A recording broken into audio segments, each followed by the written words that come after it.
I'm Elena. I'm 29, a senior graphic designer, and I'm standing in my parents' backyard in Idaho, holding a cake knife. It was supposed to be my graduation party. My 10-year-old nephew, Leo, ran up to the table. His eyes were glinting. He looked right at me, grinned, and shoved my cake, the one with "Congrats, Elena," in blue frosting straight off the table. The porcelain plate shattered. Frosting splattered across the patio. And Leo said, "Eat it off the ground, Aunt Elena." I froze. The whole table laughed. My mother, Carla, laughed the loudest. That sound. It was sharp, and it wasn't just laughter. It felt like agreement. I set the knife down. I didn't say a word. I just walked through the gate, got in my car, and drove away. Their laughter followed me into the dark. That night my phone lit up. A text from my mother. "We've chosen to sever all contact. Stay away forever." A second later, a notification. My sister, Jenna, liked the message. I stared at the screen, and I didn't feel a thing. I just typed one line back. And that's when everything changed. What do you do when the people who are supposed to love you simply don't? The backyard looked like something out of a magazine. My mother, Carla, had hung string lights from the big oak tree. They cast a warm yellow glow over everyone. You could smell the barbecue drifting through the warm Idaho air, mixing with the scent of cut grass. Laughter echoed off the patio. From the outside, it was the perfect family gathering. But standing there with a paper plate in my hand, I could feel it. That thin, invisible layer of tension that no one ever talked about. My mother floated from one guest to another, smiling that polished hostess smile. My sister, Jenna, sat in the center of the crowd, glowing in a new floral dress, soaking up the attention. "Tell us about the Florida trip," someone called out. Jenna laughed, flipping her hair back. "Oh, it was amazing. Mom insisted we stay an extra week. We just couldn't say no." Mom nodded, feigning humility. "Well, they work hard. They deserve it." I smiled. "The way you do when you know you're supposed to. The way you do when you've just driven 6 hours from Seattle after finishing a master's degree and landing a new job, and not a single person has asked you how you are. No one asked about my portfolio. No one asked about my new apartment. I was just there, part of the scenery." On the table sat the cake. White frosting, blue lettering that read, "Congrats, Elena." My father must have picked it up, because it was pushed to the far corner, beside a stack of red plastic cups and a half-empty bag of chips. Every time someone walked past to grab a drink, they bumped the table. The cake jiggled. It was as if it didn't matter whether it stayed upright or not. I stared at it for a long time. It looked beautiful, and completely ignored, forgotten in plain sight. It looked familiar. A warm breeze rolled through the yard. The string lights swayed. For just a second, I thought, maybe this time will be different. Maybe they'll surprise me. That's when my nephew, Leo, ran toward the table. His eyes were glinting with that specific brand of mischief he always saved just for me. His voice cut right through the chatter. "Aunt Elena, Mom says you only got your degree so you can brag." The laughter that followed was sharp, ugly. My mother didn't stop him. Jenna, his mom, just pretended to hide her smile behind a glass of wine. I thought about every time I'd been told to share, to sacrifice, to be the strong one, the one who didn't need help, the one who didn't complain. My throat tightened, but I swallowed it down. I always swallowed it down. Leo's hand was a blur. He didn't just tap it, he shoved it. His palm hit the side of the box with a flat, final thud. It all happened in that surreal, syrupy slow motion that crisis brings. I saw the cake box tilt. I saw the round porcelain plate my mother insisted we use for presentation, Elena, start to slide. My hand, the one holding the cake knife, jerked forward, but it was useless. The cake tipped over the edge of the table. It hung in the air for a single, impossible second. "Congrats," Elena, staring up at the string lights. Then it fell. The crash was loud. The porcelain plate didn't just break, it exploded against the stone patio. White shards flew. A huge, gooey spray of white frosting and blue lettering splattered across the stones, across the leg of a patio chair, across my new shoes. A piece of the blue E was stuck to my ankle. For a heartbeat, there was a sharp, collective gasp. The music from the speaker seemed to cut out. All eyes were on the mess. And then, The laughter. It started with Jenna, my sister, a high, sharp titter she tried to cover with her hand. Then a few of the guests joined in. And then my mother, Carla. It wasn't a small chuckle. It was a deep, rolling, "Oh, that kid" laugh. A laugh of pure amusement. A laugh that gave permission. Leo stood there, chest puffed out, grinning from ear to ear as he looked back at his mother for approval. He got it. I stood there, frozen, the cheap plastic cake knife still gripped in my hand. My knuckles were white. Heat was climbing my spine, flushing my face, my ears. I could feel my jaw lock until it ached. I looked around. No one was moving to help. No one was grabbing paper towels. My father, sitting in a lounge chair just 10 feet away, didn't even look up from the blue light of his phone. He just kept scrolling. No one told Leo to apologize. No one told him he was wrong. I just stood there, in the wreckage of my own party, being laughed at. My gaze found my mother. She was wiping a tear of mirth from the corner of her eye. She saw me staring, saw the look on my face. The laughter died in her throat, replaced by a familiar look of annoyance. Her voice cut through the giggles, light and airy, but with an edge of steel I knew all too well. "Oh, come on, Elena, don't be so sensitive." And that was it. That was the line. Not the cake, not the laughter, that. The casual flick of her words, telling me that my pain was the problem, that my reaction was the embarrassment, not their cruelty. The buzzing in my ears stopped. Everything went quiet and sharp. I looked down at the knife in my hand, then at the frosting on the ground, then at my mother's exasperated face. I didn't say a word. Slowly, deliberately, I set the plastic knife down on the table, right next to the empty chip bag. I was wearing one of my mother's old aprons, one she'd tossed at me when I arrived. I untied the strings at my back, pulled the loop over my head, and just let it fall to the deck. I turned and walked toward the side gate. Every step on the wooden deck sounded impossibly loud. Thud, thud, thud. The laughter had stopped. Now it was just a confused, heavy silence.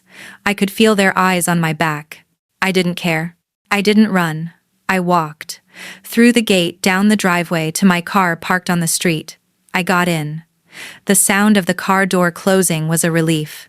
I put the key in the ignition, and the engine turned over. I didn't look back.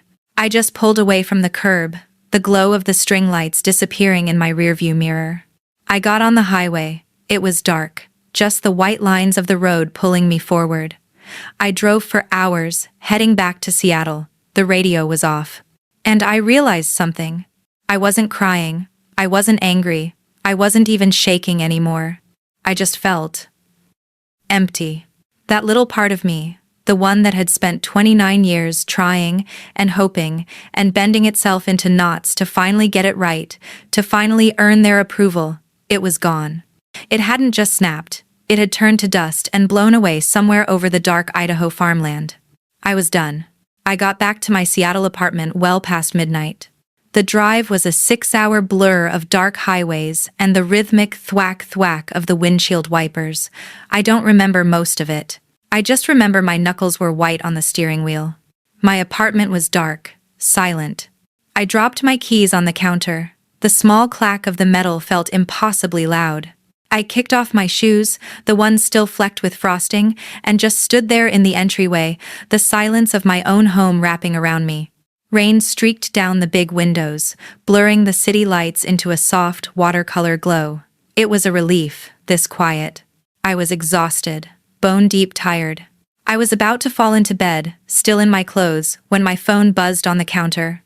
It lit up the dark kitchen. A text from Mom. For one stupid, ridiculous second, my heart jumped. Maybe she felt bad. Maybe it was an apology. Maybe she'd finally, for once, seen what happened. I picked up the phone. I opened the message. The words sliced cleaner than any knife. "We've chosen to sever all contact. Stay away, forever."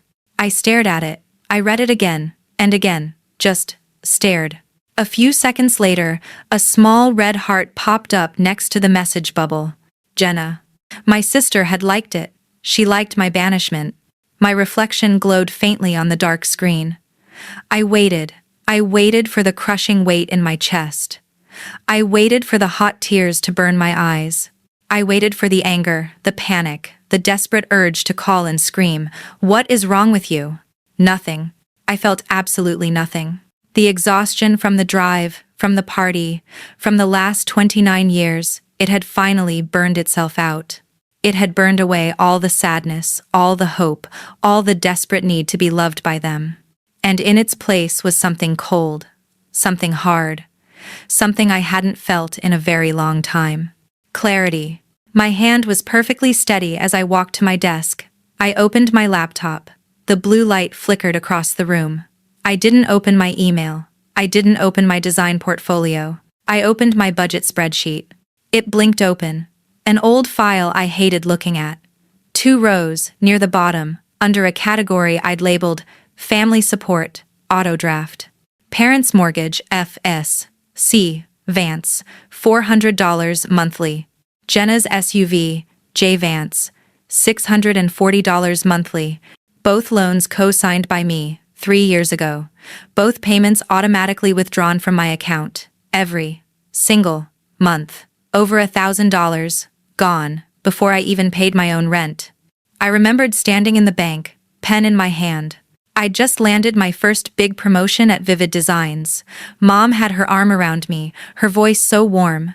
"You're the responsible one, honey," she'd whispered. "Jenna's just getting on her feet. Your dad and I.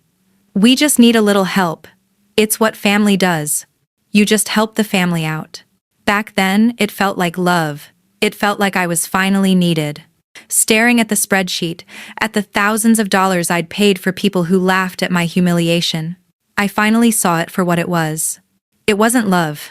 It was a leash. "Sever all contact," her text had said. Okay. I opened a new text message. I added Mom, Dad, and Jenna to the thread. My fingers didn't shake. I typed slowly. Each letter was deliberate. Each word was a door closing. Removing my name from every loan tomorrow.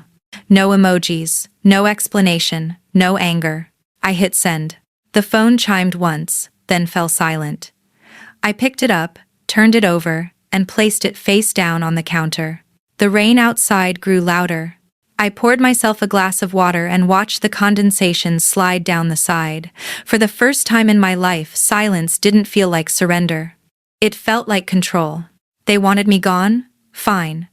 But this time, they were the ones who were going to feel the absence. I didn't sleep. I sat on my sofa, watching the gray Seattle dawn creep over the buildings, the rain finally softening to a drizzle. My phone, still face down on the counter, had been vibrating nonstop. It sounded like an angry hornet trapped under glass. By 9 a.m., I finally picked it up. Over 100 missed calls. Mom, Dad, Jenna, my aunt, even an old uncle from Boise. The family group chat was a wildfire of accusations, demands, and guilt. My screen scrolled for minutes. "You've gone too far, Elena. Do you have any idea what you're doing to us? The bank just called. This is selfish. You're destroying this family." And, of course, the classic, "We raised you. This is how you repay us?" My thumb just scrolled, up, up, up. I read every panicked word. I saw every red-faced emoji. All that noise. All that rage. But I was looking for one word, just one. Sorry. I'm sorry about the cake. I'm sorry we laughed. I'm sorry we hurt you. It wasn't there. Not one message said, "I'm sorry." That was it. That was the last little flicker of doubt, extinguished. I didn't reply. I put the phone on silent, got up, showered, and put on my best blazer. I wasn't going to my design job at Vivid. I had a different meeting. I walked into the Meridian Trust Bank downtown. The lobby was all marble and quiet, respectful sounds. A world away from the chaos on my phone. Mr. Hayes met me in a quiet consultation office on the 3rd floor. It had pale blue walls, a single potted fern in the corner, and a heavy, solid wood desk. It felt safe. He was in his 50s, with kind eyes behind wire-rimmed glasses. He offered a handshake. "Miss Vance, please, sit. I've reviewed the documents you emailed me last night." I sat across from him, my hands folded on my lap. I co-signed 2 loans, one for my parents' mortgage, one for my sister's SUV. I've been paying them for 3 years. I just want out. He nodded slowly, a small sad smile on his face. You're not the first person, I'm afraid, to be taken advantage of under the word family. I felt something in my chest, a knot I'd been carrying for years, just loosen. He didn't judge me, he believed me. I opened the folder I'd brought. I have the rest of the documentation. I slid it across the desk. My Seattle lease agreement, proving my separate residence. My pay stubs from Vivid Designs, proving I was the sole source of the payments. And the smoking gun, a printed out email from my mother 3 years ago. Mr. Hayes put his glasses on and read it aloud, quietly. Don't worry, honey. The house is ours. You just helped sign. He looked up at me, then back at the paper. Well, this is exactly what we need. He picked up the phone on his desk. He didn't call my parents. He called the legal department.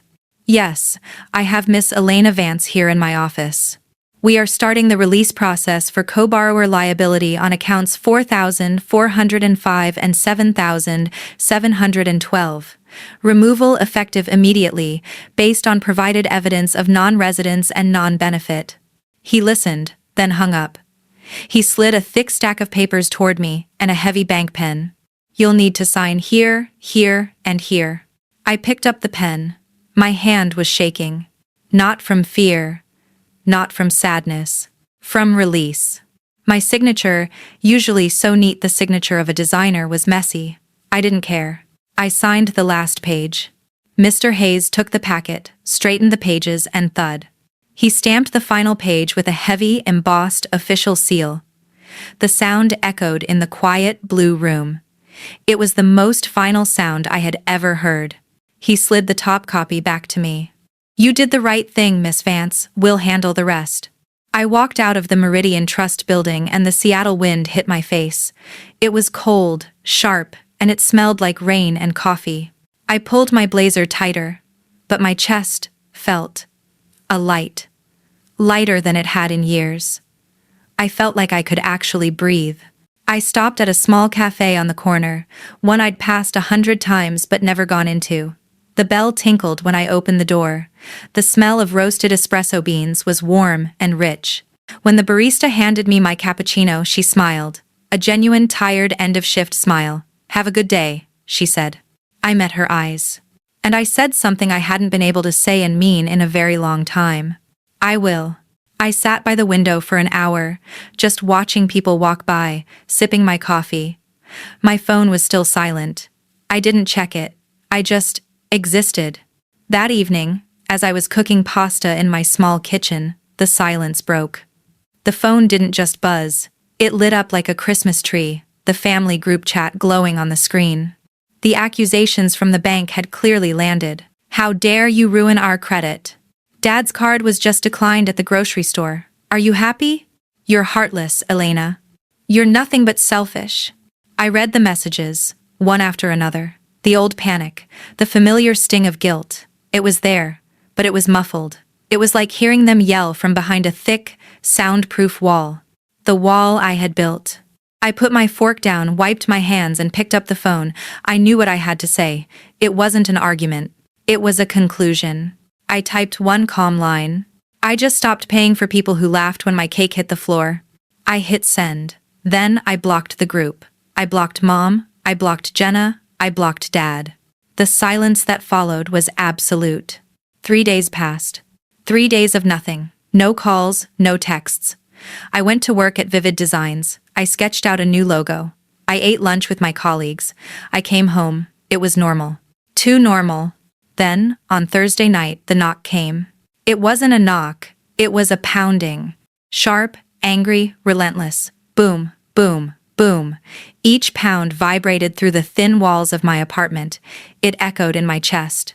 I froze, the pan of boiling pasta hissing on the stove behind me, my stomach twisted with a cold, absolute certainty.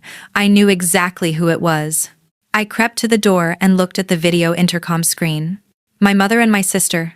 Their faces, 2 faces I knew by heart, were warped into masks of pure fury. Mom's lips were pressed into a tight white line, her arms folded like she was preparing to lecture a child. Jenna's eyes were wide, bloodshot, her hair a mess, her mask hanging loose around her neck. My mother's voice, high and trembling with rage, cut right through the solid wood.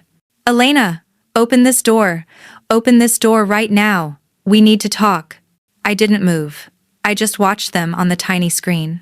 Jenna's voice rose, shrill and desperate, cracking. "You ruined everything. The bank froze our accounts. Mom's credit is gone.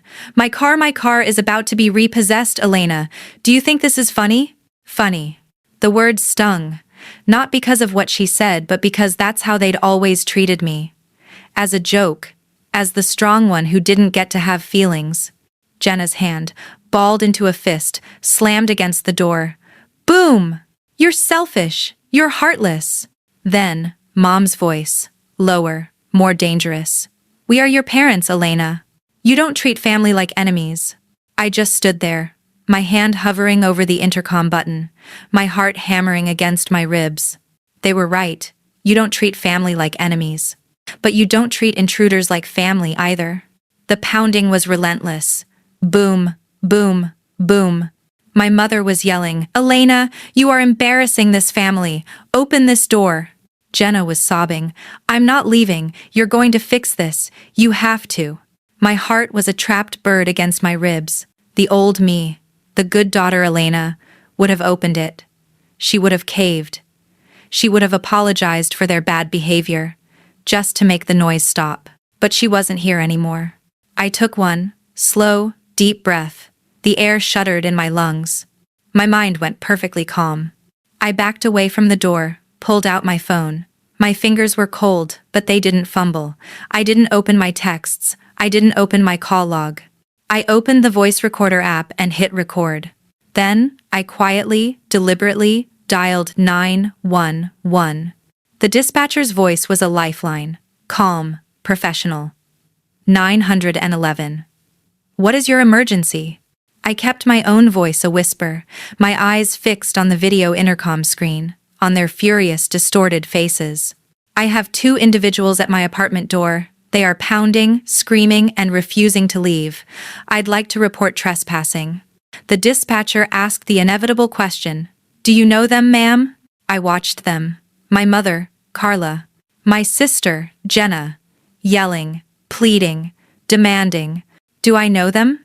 "Yes," I whispered. The words felt strange. They felt right. "They're my family. But today, they're just people violating my boundary." It felt like an eternity, but it was only 10 minutes. I just stood in my dark apartment, my phone in my hand, the audio file growing. The pounding stopped, abruptly. I heard new voices in the hallway, deeper, calmer. I looked at the intercom screen. The hallway was strobing, painted in flashing red and blue lights from the window at the end. 2 police officers, 1 man, 1 woman, stood there. My mother rushed toward them. "Officer, thank God!" she cried, pointing a trembling finger at my door. "She's my daughter. She's in there. She destroyed our finances overnight. We just want to talk to her." Jenna immediately broke into hysterical sobs. "She almost cost me my car. My fiancé is threatening to leave me because her credit is tied to mine. She's heartless. Please, just make her come out." The male officer didn't move. He didn't look at me. He just held up a hand, gently, toward my mother. "Ma'am, I understand this is emotional. But this is private property. If the resident has asked you to leave, you need to leave." "She's my child!" my mother shouted, her voice echoing. "I have rights." The officer's voice was firm, not unkind but absolute. "You have rights as a mother, ma'am, but not the right to trespass on an adult's private residence. This conversation is over. You need to leave the premises. Now." My mother's face crumpled. The rage dissolved, replaced by a deep, burning betrayal. She stared at the door, right at the camera lens, right at me. Her voice was low, full of venom. "You'll regret this, Elena. Blood doesn't disappear just because you say so." Then she turned. The officers gestured toward the stairs. I watched them go.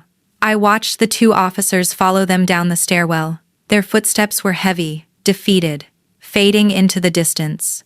Then, silence. The hallway was empty. The red and blue lights pulsed once more, then were gone. Silence returned to my apartment. It felt huge. It felt like oxygen, flooding into a room that had been sealed shut for 29 years. I slid down to the floor, my back against the wall, the phone still clutched in my hand. My entire body was trembling, but it wasn't from fear. It was from release. I looked down at the phone screen. The recording was still running. I hit stop. I saved the file. I named it Boundaries, April 17th, 2025. The next morning, the attack came from a new direction. Not my door, but my timeline.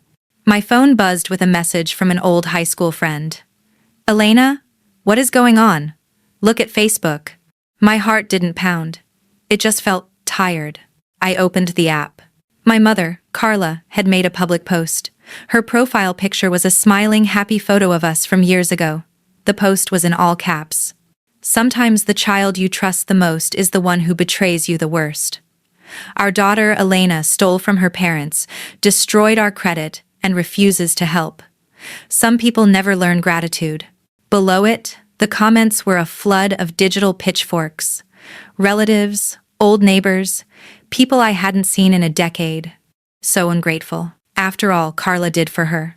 "I'm so sorry this is happening to you." And the one that twisted the knife. "I heard she used their money to buy that expensive apartment in Seattle. Disgusting." I stared at the screen. The old me would have panicked. The old me would have typed a frantic 1,000-word defense, posting screenshots, begging people to believe me. But I wasn't her. I just breathed. They were throwing fire, but I refused to burn. I closed Facebook. I opened my work email. I sent a short, measured, professional message to my team at Vivid Designs. "Hi team, if you see any strange rumors about me circulating on social media, please just ignore them. It's a private family matter. Some people fight boundaries with lies. I'm fine, and I appreciate your professionalism and privacy. Best, Elena." Then I closed my laptop. The truth doesn't need to shout, it just needs time. 3 days later, a thick, cream-colored envelope arrived at my office. The return address was Meridian Trust Bank.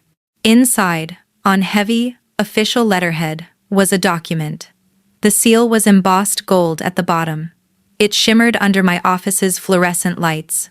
"This letter is to confirm that Miss Elena Vance has been fully and completely released from all liabilities concerning the joint mortgage and vehicle loan under the names of Carla and Jenna Vance." My fingers brushed across the embossed seal. It was real. It was done. It wasn't revenge. It was justice. That evening, I logged back into Facebook. The post was gone. My mother had deleted it. Maybe the bank called. Maybe a relative warned her about liability. I didn't care. The damage didn't matter, because I had stopped living for their approval. Weeks passed, then months. The noise finally died. No more late-night calls. No more angry texts. No more whispers. The silence that once terrified me. Now it just felt like peace. I dove into my work at Vivid Designs. I finished a huge rebranding project for a new client. It was clean, minimalist, and strong. My manager, Sarah, called me into her office. "This is exceptional work, Elena," she said, tapping the portfolio. "You lead with such steadiness. People trust that. We're moving you up to senior art director." It was the first time anyone had used that word steadiness without it meaning obligation. My life found a new rhythm. Yoga at sunrise, watching the light hit the Space Needle. Good soup, simmering in my kitchen in the evenings. Laughter, real laughter, with friends who saw me. Not just what I could offer. My friends Priya and Marcus came over for wine. Marcus pointed to the spiky cactus on my windowsill. "You know," he joked, "that thing is just like you. Calm, beautiful, but don't touch me." We all laughed. And I realized, he was right. I finally had boundaries I didn't have to apologize for. Then one afternoon, my phone chimed. A message from Mr. Hayes, my banker. It was a photo. It was my release document, the one I'd signed. He'd had it framed, and it was hanging in the bank's compliance office. His text read, We use it as an example of boundary protection for our new trainees, Miss Vance. Thought you'd like to see it. I stood by my window, looking out over Lake Union. The water was calm, shimmering under the evening light. I wasn't someone's safety net. I wasn't someone's silent backbone. I was just Elena, whole, free. Finally belonging to myself. A year passed. My phone lit up. A single message from a number I hadn't saved. It was Jenna. I'm sorry for everything. 6 quiet words. No excuses. No explanations. I stared at it for a long time. I thought about the cake, the laughter, the pounding on my door. Then, I set the phone down, face up, and went back to watering my cactus. Forgiveness, I realized, doesn't always mean reopening the door. Sometimes, it's just closing it gently, turning the lock, and walking away in peace. If you've ever had to cut ties to find yourself, you are not alone. Share your story below, and subscribe for the next.